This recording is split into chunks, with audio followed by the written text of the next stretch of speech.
Semangat pagi, Assalamualaikum warahmatullahi wabarakatuh. Salam sejahtera untuk kita semua. Pada kawan SAR Indonesia, semoga selalu diberikan kesehatan, kelancaran dalam segala aktivitasnya. Bertemu lagi dengan saya, Rahman Muklis, dalam acara Podcast Balai Diklat Basarnas. Podcast informasi dan edukasi Balai Diklat Basarnas. Buat teman-teman semua, sebelumnya kita telah mengikuti beberapa episode dalam kegiatan podcast ini. Jadi jangan lupa saya mengingatkan buat semuanya untuk selalu like, subscribe, dan juga share informasi ini ke seluruh masyarakat Indonesia dalam rangka informasi dan edukasi Balai Diklat Basarnas.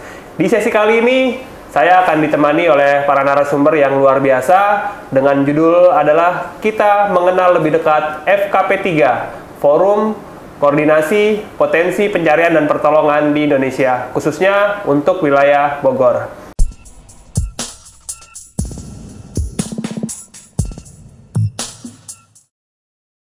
Ya, kawan SAR Indonesia, bersama saya hari ini telah hadir rekan-rekan yang luar biasa sekali dari Bogor, yang mana mewakili FKP 3 Bogor. Untuk itu langsung aja kita sama-sama berkenalan. Oke, yang pertama, Bang Anil. Selamat pagi, Bang Anil. Sehat selalu ya, Bang? Alhamdulillah sehat. Kemudian yang kedua, Kang Mul. Sehat, Kang Mul? Sehat. Alhamdulillah. Terima kasih sudah hadir di podcast Balai Diklat Basarnas bersama dengan kawan SAR di seluruh Indonesia. Nah, pagi ini kita akan bincang-bincang mengenai informasi, edukasi, juga inspirasi ya buat kita semua praktisi SAR di seluruh Indonesia. Pertama, tentu kawan-kawan nih udah familiar nih dengan salah satu senior mentor, tokoh juga di Bogor, Bang Anil ya, Bang Anil. Ya. Saat ini di FKP 3 Bogor sebagai apa, Bang? Saya perkenalkan, nama saya Anil. Orang panggil Bang Anil karena memang nama pendeknya seperti itu. Tapi panjangnya Anil Muzakhir. Terima kasih atas kesempatan ini, dan saya di FKP 3 Bogor adalah ketua FKP 3D Bogor. Kemudian sebagai pengalaman tentunya sangat menarik, bahwa pengalaman yang kita lakukan selama ini memang I love working with people, sehingga betul-betul rescue ini merupakan bagian daripada kehidupan yang tidak bisa terlupakan. Mantap. Begitu juga bagaimana kita helping the others adalah salah satu slogan yang saya sampaikan juga kepada teman-teman relawan, sehingga betul-betul kita masih ada waktu untuk membantu teman-teman kita, saudara-saudara kita yang dalam keadaan kesulitan, terutama dalam keadaan berkaitan dengan penyelamatan dan pencaharian. Mantap. Kira-kira seperti itu awalnya, dan tentunya terima kasih, dan dari saya cukup sekian dulu. Mantap. Itu teman-teman nih perkenalan dari Bang Anil yang sangat menyentuh hati ya. Working with heart ya, dengan cinta, tulus kasih, dan juga membantu sesama ya, gitu ya. Betul. Kita sebagai potensi SAR. Betul. Ya. Nanti kita akan ngobrol-ngobrol lagi nih, Bang Anil nih. Selanjutnya kita silakan perkenalan diri dulu, Kang Mul. Oke, selamat pagi kawan SAR Bogor. Perkenalkan saya Mul. Jadi panggilan saya banyak di teman-teman relawan manggilnya Kang. Karena memang saya asli Sunda. Jadi banyak banget mereka panggil saya dengan sebutan Kang. Saya di FKP 3 Bogor itu sebagai binlat. Pembinaan dan pelatihan. Jadi memang tugasnya ya mengembangkan potensi teman-teman relawan di Bogor. Terus saya sendiri di Bogor itu kebetulan saya bukan dari organisasi, jadi memang saya lebih ke independen. Saya bergabung di SAR itu karena memang bidang saya itu di arus deras. Karena memang di Bogor itu bidang arus deras sedikit gitu, dan memang di Bogor itu kejadiannya banyak banget yang di air. Ya. Dari situ awal mula saya tertarik gitu. Jadi saya mulai tertarik, akhirnya saya mulai ikut SAR sampai sekarang. Ya. Itu. Terima kasih Kang Mul untuk perkenalannya nih dari FKP 3 Bogor. Jadi dua-duanya ini FKP 3D ya, Bogor. Jadi FKP 3 nanti juga akan diceritakan ya, ternyata bukan cuma di daerah nasional ada ya, bahkan nanti mungkin kabupaten kota juga ada ya. Nah, itu nanti kita akan banyak ngobrol-ngobrol lagi dengan rekan kita berdua ini. Tadi sudah diceritakan secara pribadi ya untuk nama dan sekarang posisi saat ini dua-duanya pengurus aktif nih di FKP 3 Bogor. Jadi orang yang tepat untuk kita bisa sharing informasi dan edukasi. Selanjutnya tadi dari Bang Anil. Bang Anil sudah berapa tahun nih bergelut di dunia SAR, kemudian juga apa sih motivasi pertama ketika terjun ke SAR ini hingga sampai saat ini? Ya, terima kasih. Ya, itu rupanya panggilan juga barangkali. Saya sejak kuliah sudah mulai melakukan pekerjaan hal yang... Tahun berapa itu, Bang? Tahun kuliah saya luar biasa. Saya lulus S1 ya tahun 80. 80, wow. Jadi saya ingat persis yang pertama 40 kali. tahun lebih betul. Ya, mantap nih, masih konsisten. Ya, pertama kali kita berkaitan dengan masalah pertolongan ini adalah berkaitan dengan kasusnya Gunung Galunggung. Mungkin teman-teman ada juga yang letusan Gunung Galunggung. Iya, itu luar biasa dan memang sangat biasa. Dan kebetulan saya memang basic saya di situ, tapi saya bukan lebih kepada sarana. Jadi kita menyiapkan kebutuhan-kebutuhan. Yang paling penting adalah kita mencari korban-korban yang memang belum terketemu dan luar biasa, dan kejadian itu beruntun berturut-turut sekali kejadiannya. Kemudian ada yang terakhir sekali yang menarik juga ada juga gitu kan. Kita selama ini kalau di Bogor ya banyak, terakhir di Cianjur ya itu sampai sekarang masih ini. Kemudian terakhir sebelumnya Cianjur, sebelumnya kejadian itu di Lido seorang kakek yang merasa sebagai hero, dia berusaha untuk tapak tilas pada saat itu, ternyata hilang. Dan lebih yang menariknya itu hilangnya yang dicari satu ketemunya dua. Itu menarik sekali. Nanti kita cerita yang lebih ini. Itu luar biasa, dan alhamdulillah saya diberi kesehatan dan saya diberi keinginan juga untuk memberikan motivasi kepada rekan-rekan, anggota dan segala macam, dan secara tidak langsung kami juga sudah 4 tahun ini tahun keempat ya sejak FKP 3 didirikan. FKP 3 saya di kepengurusan. Sebelumnya saya wakil ketua. Sekarang 2 tahun terakhir saya jadi ketua. Terima kasih. Ya, luar biasa kawan SAR Indonesia. Bang Anil 40 tahun lebih bergelut di dunia SAR. Jadi dari kuliah ya. Mapala juga apa pecinta alam? Saya pecinta pribadi lah. Pecinta alam pribadi ya. Kemudian dilandasi keinginan untuk berbagi. Sejak saat itu Galunggung ya kejadiannya, sampai sekarang masih alhamdulillah bisa terus eksis di kegiatan SAR ini. Kemudian untuk Kang Mul nih sudah berapa tahun nih bergelut di kegiatan SAR, dan motivasi pertamanya sih apa? Kalau saya masuk dunia SAR itu, kalau saya masih terbilang baru ya, mungkin ini jadi kakek SAR saya. Kakek SAR, ini 40 tahun lebih, Kang Mul? Kalau saya semenjak masuk jadi saya itu fokus kerjanya di bidang arung jeram. Nah, semenjak bergelut di bidang arung jeram, saya mulai banyak permintaan. Jadi begitu banyak banget kejadian banjir dulu tuh, sering banget kejadian banjir, banyak permintaan tim gitu. Nah dari situ saya mulai bergabung. Jadi saya masih baru sekitar tahun 2012-2013 lah, masih mulai baru bergabung. Ternyata di Bogor sendiri itu banyak banget kekurangan personilnya, khusus di air. Sementara kejadian yang banyak di Bogor itu air, banyak banget. Geografisnya, kondisinya. Ya betul, karena sungainya sendiri ada 2 sungai besar tuh, Ciliwung, Cisadane, tambah lagi nanti Cikeas dan sungai-sungai yang lainnya yang besar lah ya, yang berpotensi. Karena yang kedua juga warga anak-anak kecil itu, wahana mereka bermain itu seputaran air, jadi resikonya sangat tinggi sekali di sungai itu. Nah sementara kebutuhan potensi di sungai itu sangat sedikit. Nah itulah, jadi saya merasa terpanggil walaupun tidak dipanggil. Saya merasa terpanggil, akhirnya saya bergabung di sana gitu, mencoba memanfaatkan apa yang saya punya, kemampuan saya di sana. Ya semoga bermanfaat. Amin. Mantap nih Kang Mul, dari praktisi pariwisata ya di Arung Jeram, wisata minat khusus, kemudian tergerak hatinya untuk bisa berkontribusi juga untuk di bidang SAR, khususnya di Arung Jeram ya, karena memang banyak kejadian yang terjadi di Bogor ini di sungai gitu. Nah ini kita telah perkenalan dengan kedua narasumber nih, tentu kita akan masuk di sesi inti nih. Kali ini kita akan lebih dalam lagi menggali tentang FKP 3 dan bagaimana pengalaman dari abang-abang, akang-akang berdua ini nih. Kita akan ceritakan ke kawan SAR Indonesia.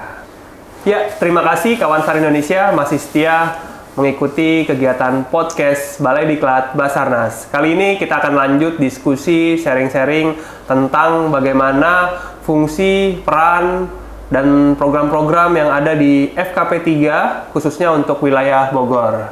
Masih bersama rekan-rekan kita, Bang Anil dan Kang Mul. Untuk Bang Anil nih, Bang Anil selaku ketua ya sejak FKP 3 Bogor berdiri, bisa diceritakan nih ke kawan SAR Indonesia, awal pertama kali FKP 3 itu berdiri di tahun berapa, dan kemudian tugas utamanya apa? Tugas utamanya FKP 3? Terima kasih. Memang kita secara resmi, secara official itu sudah tahun keempat. Tahun keempat ya. FKP 3 di Bogor menjalankan amanahnya.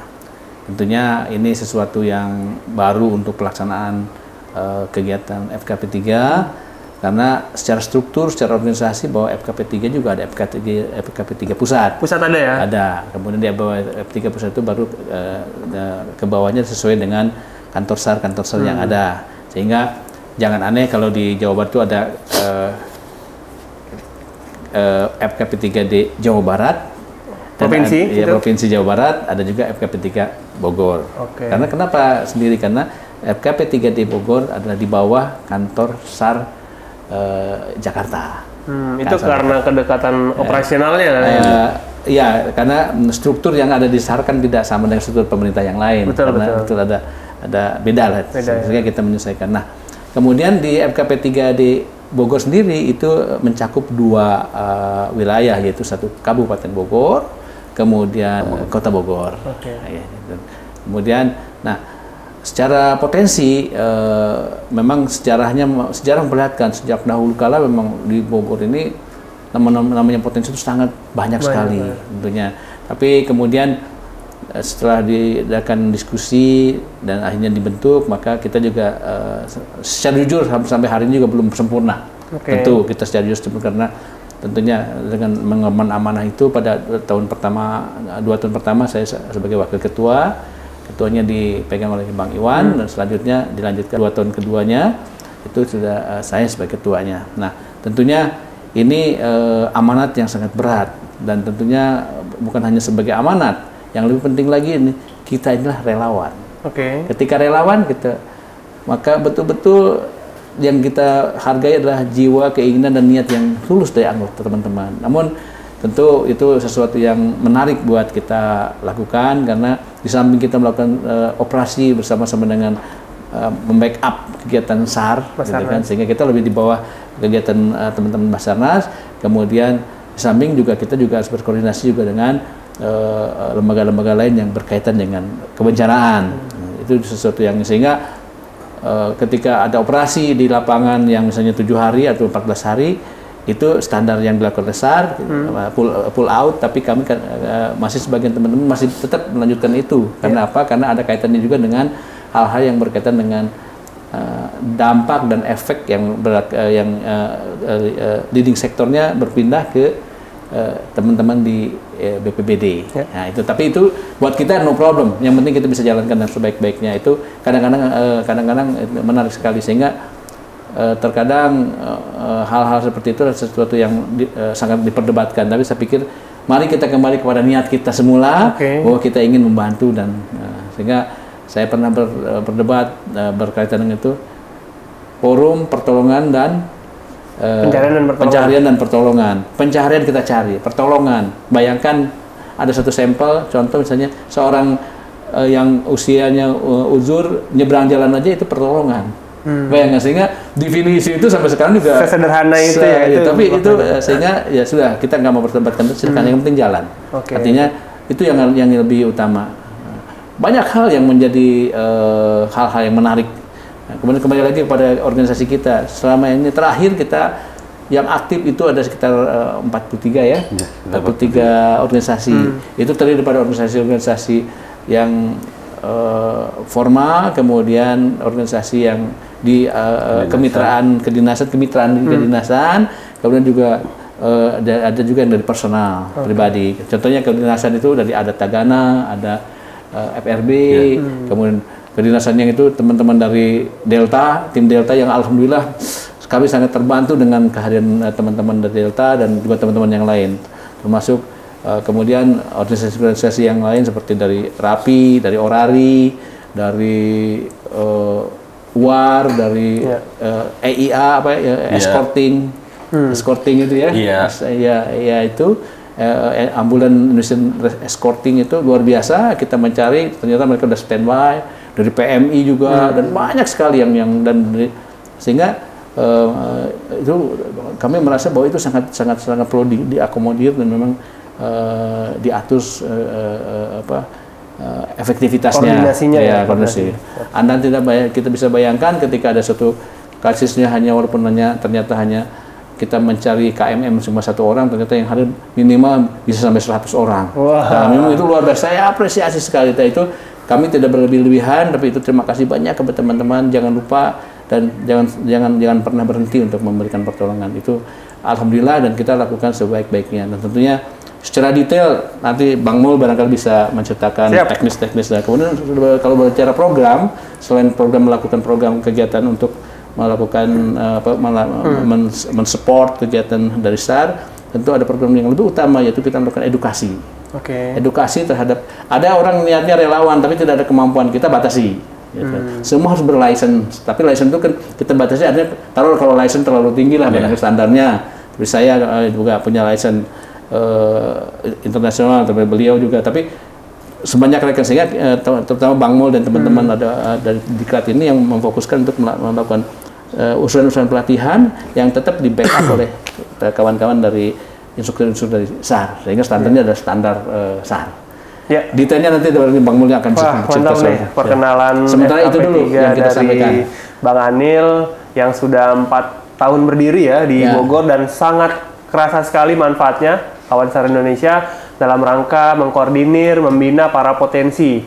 Tadi sudah diinformasikan sudah terhimpun 42 lembaga organisasi yang tergabung, tentu dengan berbagai kompetensinya, perannya masing-masing, ternyata itu sangat bermanfaat untuk menjalin sinergi, efektivitas, koordinasi, operasi pencarian pertolongan di lapangan. Nah, Bang Mul nih ketua yang kedua ya, berarti Bang Anil masih kepala saya ketua bidang. Saya di kedua, sekarang di ketua bidang Binlat, mewakili tim Binlat. Nah, kalau boleh tahu tuh tadi ada 43 lembaga. Itu sudah mewakili, kan kalau di SAR ada 7 bidang divisi gitu ya. Apakah sudah ada semua tuh perwakilan yang misalnya yang gunung hutan, yang water rescue, urban? Dari 43 itu memang itu sangat kompleks ya. Ada yang punya, ada yang di bidang hutan gunung, ada yang di bidang water rescue. Cuma nanti ini sebenarnya gini, kami ini lebih ke gini, seperti yang Bang Haji Anil bilang ini, bahwa banyak di Indonesia itu rasa kepeduliannya sangat tinggi. Cuma tidak dibarengi dengan kemampuan gitu. Banyak sekali organisasi yang pengen beraksi, pengen action gitu, cuman kemampuan mereka belum mumpuni, misalnya di air atau di gunung gitu, tapi pengetahuan mereka masih terbatas. Nah, tugas kami adalah mensupport mereka. Jadi kami coba data mereka, mereka ini, jadi setiap organisasi itu kita coba buka pelatihan-pelatihan atau BIMTEK tuh, yang berkaitan dengan 7 klaster itu sendiri. Jadi nanti misalnya dari yang fokus di air sendiri, nanti salah satu anggotanya nanti akan diajak untuk ke hutan gunung, atau dari yang hutan gunung nanti akan diajak ke air atau diajak ke vertikal. Jadi mereka masing-masing itu punya berbagai kompetensi punya kompetensi itu masing-masing gitu. Nah, tugas kami itu kita bikin pelatihan, kita bikin BIMTEK. Jadi masing-masing mereka punya contoh dari IEA sendiri, misalnya salah satu contoh IEA itu Indonesian Escort Ambulan. Otomatis mereka tugas mereka itu mendirect, membantu ngarahin ambulan tuh. Nah, di SAR itu sangat penting karena begitu kejadian darurat, nah itu sangat penting mobilisasinya, mereka buka jalur, mereka berkomunikasi dengan ini. Nah, ternyata kan saat terjadi sebuah operasi SAR yang banyak sekali yang dibutuhkan di bagian komunikasi kah, di bagian pemetaan kah, di bagian koridor itu sendiri, di bagian logistik itu sendiri. Nah, dengan forum yang kita bangun itu, jadi semua udah mulai terisi dengan terpetakan baik. Terpetakan. Koordinasinya juga dengan mudah dengan wadah itu. Cuma memang kendala yang namanya banyak organisasi, banyak banyak pola pikir, banyak ide, banyak saran kritik. Nah, itu menjadi kendala kita untuk menyatukan. Itu sampai sekarang kita masih berusaha untuk menyelaraskan teman-teman gitu. Kita tuh niatnya semua baik loh gitu. Semua baik. Tidak ada yang tidak baik. Semua baik. Dari awal mereka bergabung dari SAR sendiri itu pasti baik. Hanya saja selalu ada gesekan-gesekan. Nah, ini yang coba kita sedikit minimalisir gitu. Dengan niat baik, jangan sampai niat baik mereka dengan terjadinya gesekan jadi terakomodir malah terjadi konflik nantinya. Mungkin itu. Biasanya kalau buat persyaratan paling basic gitu untuk bisa kita turun aktif di operasi harus punya kompetensi apa sih, kapasitas apa? Yang buat teman-teman kawan SAR Indonesia atau relawan. Misalnya gini, salah satu contohnya misalnya di operasi SAR di sungai misalnya. Jadi ini saya banyak bahas di sungai karena memang bidang saya di sungai. Kalau misalnya saya banyak bahas di gunung nanti akhirnya saya akan mengada-ngada karena bukan bidang saya di sana. Misalnya di sungai, di sana itu pasti ada logistik, seperti yang saya bilang tadi, komunikasi atau lain-lain lah. Teman-teman yang mau ikut, misalnya ada satu operasi SAR di sungai, teman-teman yang mau ikut gabung itu walaupun tidak punya kompetensinya boleh. Hanya saja dengan catatan yang mereka tidak punya kompetensi di air mungkin tidak akan diturunkan di sungai, tapi mereka akan ditempatkan di backupnya backup di posko yang lainnya, misalnya di posko K komunikasi atau di bagian yang mana. Semuanya penting. Kalau semua turun di sungai, tidak ada yang mengkoordinir posko, tidak ada yang mengkoordinir logistik, operasi itu tidak akan berjalan dengan mulus. Ada yang dikomunikasi gitu. Yang pada akhirnya nanti sebenarnya saya bilang, mereka akan dikembangkan, yang tidak punya kompetensi itu akan dikembangkan dengan BIMTEK. Jadi mungkin mereka sekarang nggak langsung turun ke sungai, belum. Tapi nanti setelah ikut BIMTEK pelatihan, suatu saat mereka akan diturunkan juga gitu. Karena itu pasti dibutuhkan. Gitu. Dan dengan kondisi Bogor gitu ya, mungkin rawan bencana juga. Dengan komposisi yang sekarang ada, masih banyak dibutuhin lembaga-lembaga atau relawan-relawan? Masih butuh relawan. Iya, barangkali yang mungkin belum tergabung dengan koordinasi FKP 3 itu ada. Yang masih belum tergabung banyak. Banyak. Cuma ya karena keterbatasan kami dari 43 lembaga itu kan, dari satu lembaga itu jumlah anggotanya juga banyak banget ya. Kita itu masih belum selesai untuk menyamakan. Karena untuk sampai ke level pro lah, kita katakan pro ya, untuk ahli di bidangnya itu jenjang waktunya pasti lama. Yang kedua, pelatihan harus intens. Karena keterbatasan kami juga, keterbatasan biaya, peralatan dan lain-lain, itu kita belum terjamah semua tuh. Belum terjamah semua. Jadi masih banyak dari satu organisasi itu paling baru yang terajak masih baru sekitar 20-30%. Jadi masih program jangka panjang kita lah. Berarti FKP 3 Bogor nih masih ngebuka kesempatan buat teman-teman kawan SAR Indonesia yang Bogor khususnya yang mau bergabung silakan gitu ya. Sekretariatnya di mana, Kang? Sekretariatnya kita ada posko, ada sekretariatnya adalah di daerah Bogor Selatan itu di Ciomas. Berarti pas di bawah kaki Gunung Salak. Kebetulan itu bersebelahan dengan tempat tinggal saya. Kemudian kalau ada poskonya di pintu air itu apa namanya? Di Katulampa. Posko sehari-hari segala macam situ. Jadi memang masalahnya obsesi kita sih kalau seandainya nanti kantor pos SAR unit posnya ada di Bogor, mungkin kita akan menginduk ke sana. Oke. Nah, informasi yang bagus sekali buat teman-teman ya, para potensi SAR di wilayah Bogor khususnya yang belum tergabung dengan FKP 3, silakan bisa bergabung. Karena banyak sekali manfaatnya, kita bisa mendapatkan edukasi, informasi, juga penyamaan persepsi standar gitu ya ketika nanti terjun ke operasi SAR. Jadi biar semuanya bisa terkoordinasikan dengan baik. Nah, kemudian nih dari program-program tadi yang sudah dilaksanakan itu untuk sinkronisasi, koordinasi dengan berbagai instansi seperti apa tuh? Apakah memang semua terpusat dari Basarnas atau bisa juga teman-teman FKP 3 ini berkoordinasi dengan instansi lain? Ya, memang pada akhirnya ketika kita juga berdomisili di suatu tempat, berarti ada kegiatan-kegiatan atau kedinasan-kedinasan yang berkaitan. Contohnya dengan dinas sosial, yaitu kaitannya dengan kegiatan-kegiatan pada saat operasi itu ada teman-teman itu anggota kita ada dari Tagana. Ya kan? Kemudian dari peralatan itu koordinasinya lebih banyak dengan damkar, gitu kan. Jadi apalagi dengan BPBD sendiri, BPBD itu kalau bahkan setiap operasi-operasi itu selalu kita bergandengan. Dan ya alhamdulillahnya semua teman bisa, semua lembaga juga support kita, dan juga dari begitu juga yang utama adalah ke Kansa. Jadi kegiatan-kegiatan tersebut selalu berkomunikasi dan berkoordinasi. Nah, cuma barangkali bicara soal koordinasi itu bukan sesuatu yang gampang diomongin tapi susah dikerjakan. Nah, karena ada salah satu yang belum terlupakan tadi oleh Bang Mul, itu adalah kaitannya dengan kita juga memberikan, hampir sering melakukan pelatihan namanya manajemen operasi. Itu tidak teknis, tapi justru ini yang paling penting. How to manage pergerakan keseluruhan potensi ya. Pergerakan itu. Jadi dari informasi awal datang gimana, terus bagaimana, kemudian kondisi di lapangan seperti apa, masih ada tim advance yang mesti ke sana, mesti melihat kondisi kadang-kadang. Itu penting karena apa?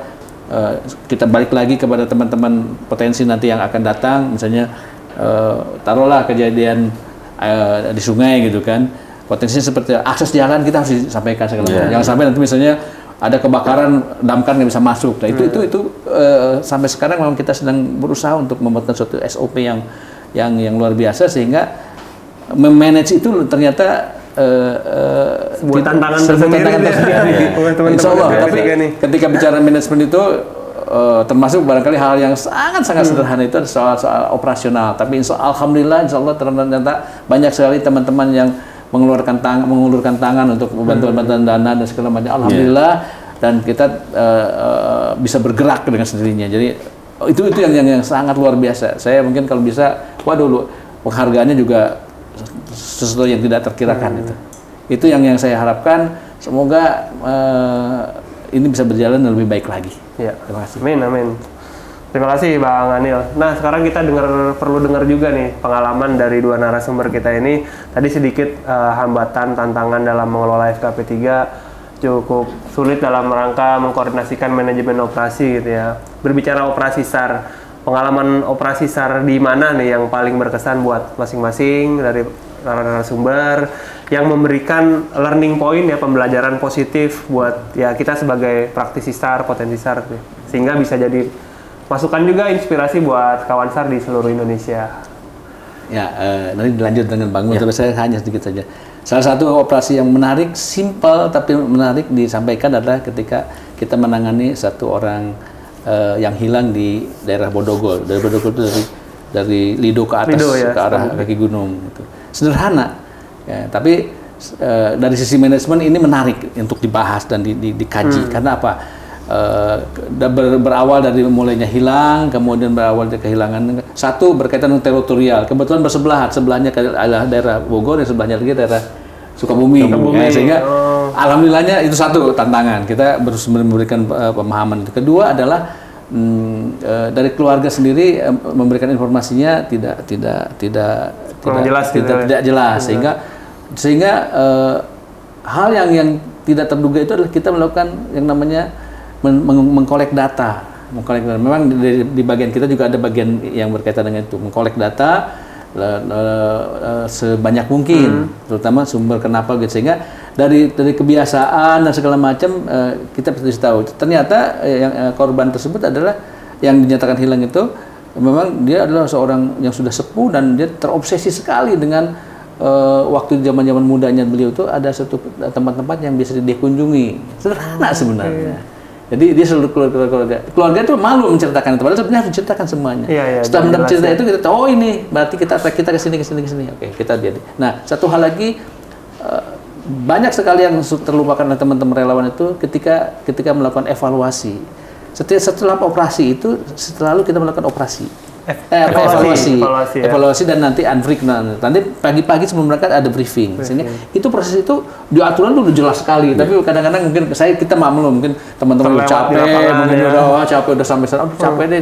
Padahal itu penting, sehingga pergerakan itu betul-betul termonitor dengan baik. Itu.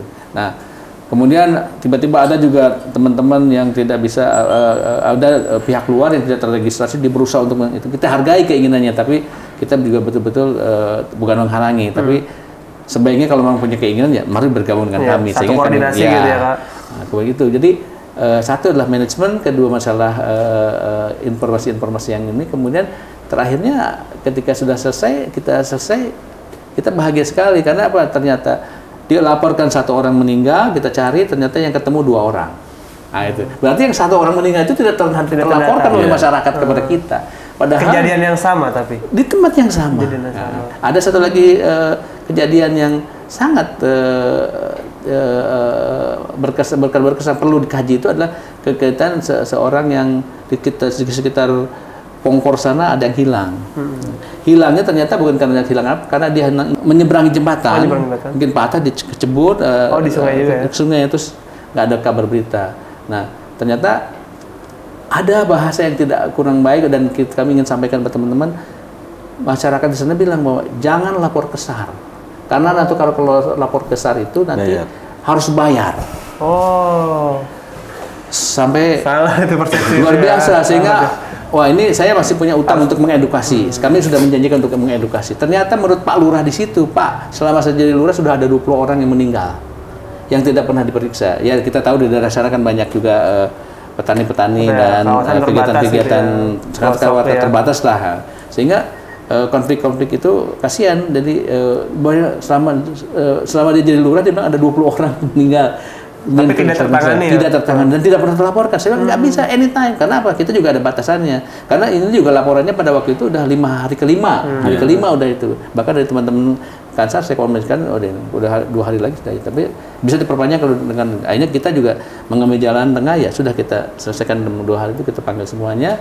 Ternyata memang harus, dan sejak itu mereka sudah paham bahwa memang harus dilakukan. Dan banyak sekali kasus-kasus seperti itu yang akhirnya kita harus melakukan edukasi kepada masyarakat.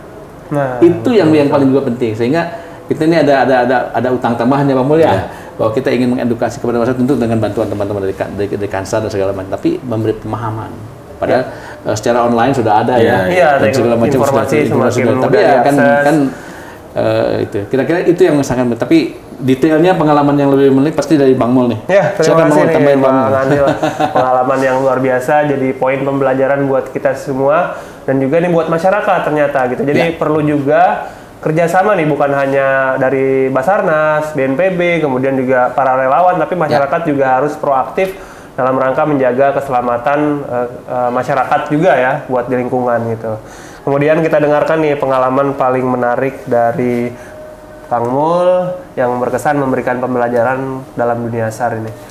Kalau pengalaman saya sih ada satu cerita. Jadi waktu itu operasi SAR di Sungai Ciliwung.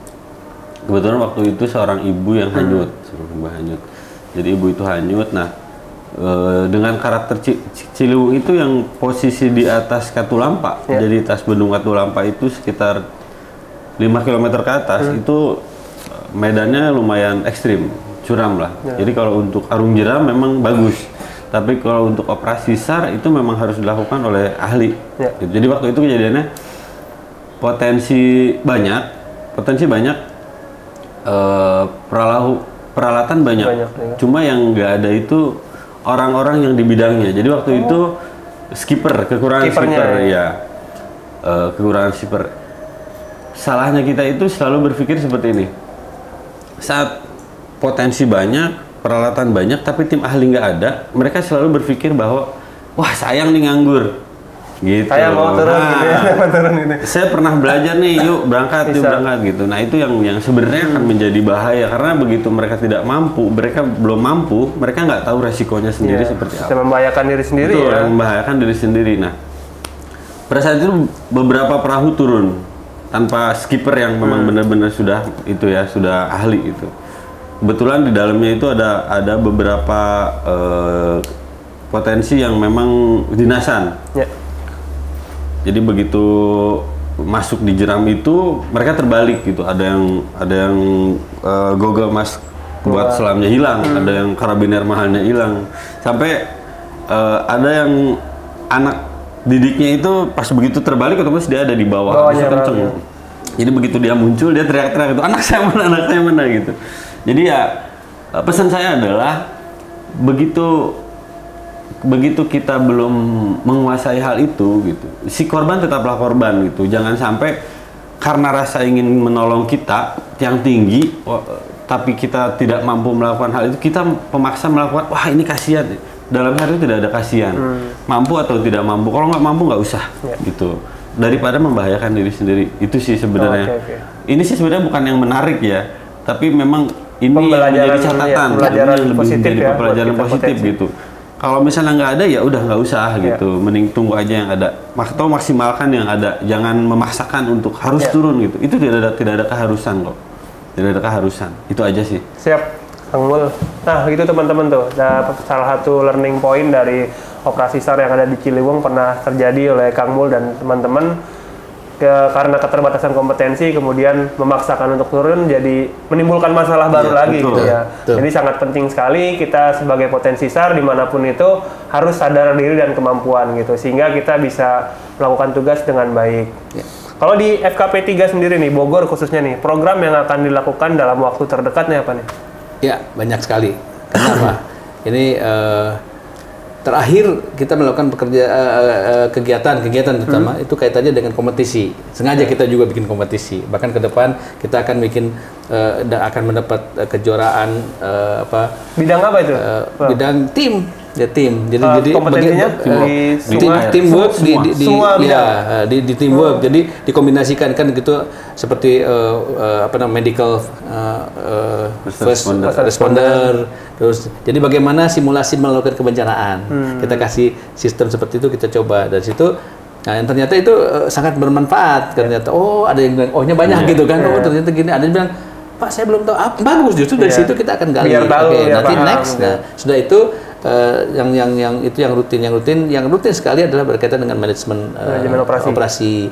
Kemudian yang hal-hal yang teknis. Sebulan sekali atau? Nah itu kalau kita waktu terus terang itu masih kita jadikan, kita sesuaikan dengan kondisi yang di lapangan. Yang pasti setahun sekali pasti ada program pasti, itu ya? Setiap tahun tuh ada paling tidak yang kita udah terakhir kemarin tuh ada 5 ya, ada 5 kali pelatihan. 5 kali pelatihan tuh teman-teman tuh bisa bergabung juga ya? Iya, kita harapkan. Hanya Bogor atau di luar Bogor boleh bergabung? Di luar bergabung? Bogor ada, tapi kita prioritaskan teman-teman Bogor. Jadi sedikit menambahkan, jadi sebenarnya gini, kita yang kompetisi itu kita coba mengeksplor ya, kita coba konsep baru. Nah biasanya kan pelatihan itu berbentuk teman-teman kita kumpulkan, kita kasih materi A sampai Z. Nah kita bikin konsep baru tuh, yang itu tuh konsep barunya dengan kompetisi.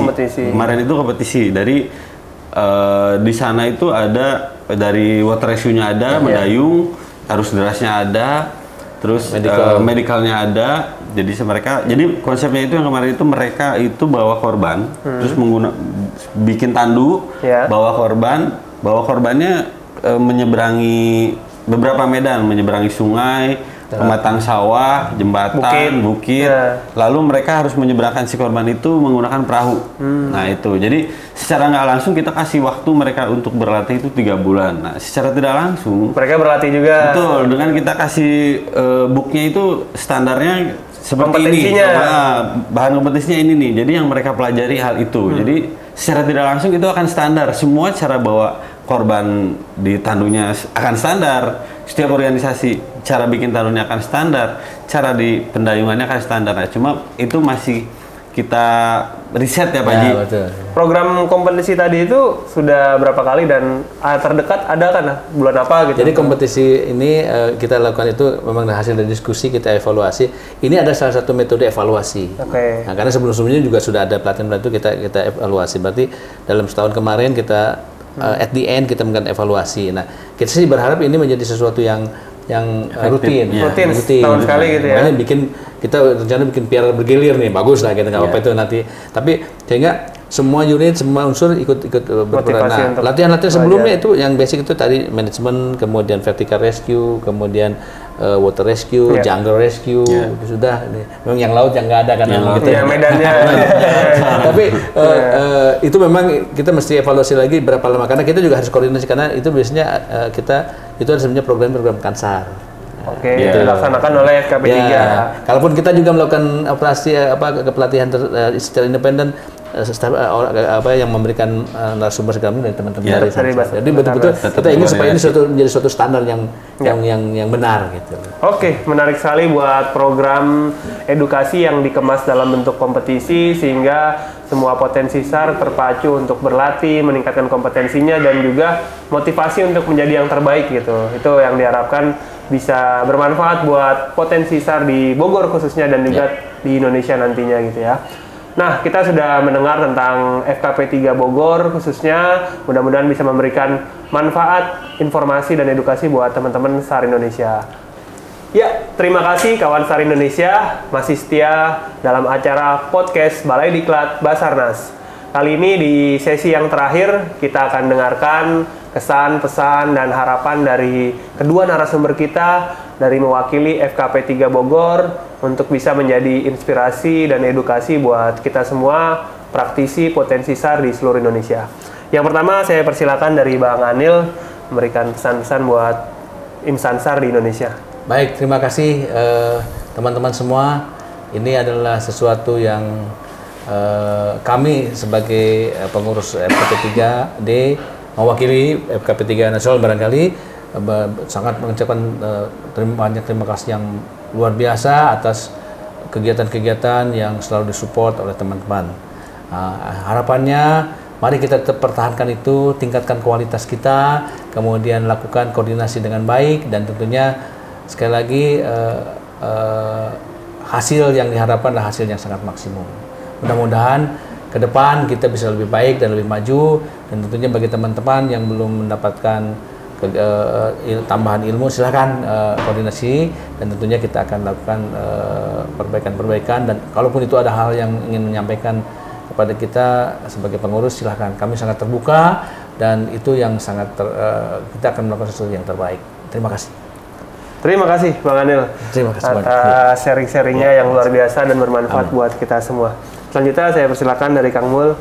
Harapan saya yang pertama mungkin dari Basarnas ya yang pertama. Jadi saya harap mungkin nanti ke depan bisa dibikin podcast seperti ini tapi kontennya lebih ke edukasi. Materi teknis ya. Karena pelatihan-pelatihan yang kita buat itu kan cakupannya ada standar. Misalnya kita kemampuan kita untuk 50 orang, cuma terbatas untuk 50. Tapi kalau konten gini kan siapapun bisa akses ya. Bisa akses. Yang pertama bisa akses, yang kedua yang namanya ilmu itu kalau sekali disampaikan belum tentu mereka nyampe. Tapi dengan konten seperti ini nih, mereka ada nih di konten di YouTube Basarnas ya. Kita lihat mereka lagi, putar lagi materinya. Ya, karena begitu, apa nih? Oh, ada di sini gitu. Mereka akan sering mengulang-ulang gitu.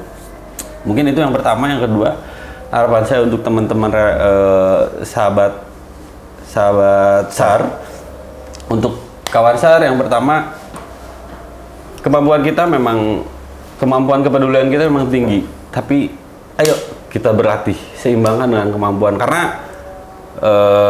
dengan kemampuan yang terbatas, keinginan kita itu nggak akan jadi apa-apa. Berlatih, terlatih, lalu berlatih, karena begitu kita terlatih tidak berlatih, itu tidak akan menjadi apa-apa. Terima kasih. Ya, terima kasih kamu, pesan yang luar biasa sekali buat kita semua, juga buat Basarnas tentunya agar terus memberikan informasi-informasi dan edukasi yang bermanfaat buat para praktisi SAR juga buat masyarakat di seluruh Indonesia. Saya ucapkan terima kasih atas perhatiannya kawan SAR seluruh Indonesia. Jangan lupa untuk terus ikuti podcast Balai Diklat Basarnas, podcast informasi dan edukasi Balai Diklat Basarnas. Kemudian teman-teman bisa like, subscribe, dan juga share. Perbanyak informasi ini ke seluruh kawan-kawan masyarakat di seluruh Indonesia agar kita juga semuanya dalam beraktivitas senantiasa diberikan keselamatan, juga buat alam kita terjaga kelestariannya. Terima kasih, sampai jumpa lagi di episode berikutnya. Selamat siang, wassalamualaikum warahmatullahi wabarakatuh.